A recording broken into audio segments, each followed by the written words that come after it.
कोल्हापुरातील तपोवन मैदानावर मुख्यमंत्री माझी लाडकी बहीण योजना वचनपूर्ती सोहळा कार्यक्रम जिल्ह्यातील हजारो महिलांच्या उपस्थितीत कार्यक्रम संपन्न झाला। मुख्यमंत्री माझी लाडकी बहीण योजनेमुळे महिलांच्या अर्थव्यवस्थेला चालना मिळत असून त्यांचे अर्थकारण अधिक बळकट होत आहे। ही योजना बंद तर होणार नाही, उलट भविष्यात या योजनेतील मिळणाऱ्या दरमहा रकमेत वाढ करू अशी ग्वाही मुख्यमंत्री एकनाथ शिंदे यांनी दिली। कल्याणकारी योजनांची सांगड घालून विकास कामे केली जात आहेत। लाडकी बहीण योजना सर्वसामान्य महिलांसाठी सुरू करण्यात आली आहे, म्हणून तर लोकप्रिय अशा या योजनेत राज्यात 1,40,00,000 अधिक महिलांनी सहभाग नोंदवला।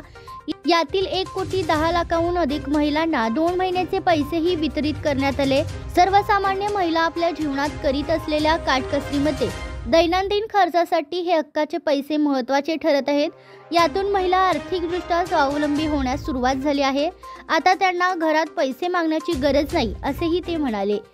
यावेळी मुख्यमंत्री माझी लाडकी बहीण या योजनेतील 10 महिला लाभार्थी, मुख्यमंत्री युवा कार्य प्रशिक्षण योजनेतील 6 लाभार्थी तसेच मुख्यमंत्री लाडकी बहीण योजनेच्या अंमलबजावणी संदर्भात उत्कृष्ट कार्य केलेल्या 5 अंगणवाडी सेविकांचा प्रातिनिधिक स्वरूपात मुख्यमंत्री एकनाथ शिंदे यांच्या हस्ते विशेष सन्मान करण्यात आला।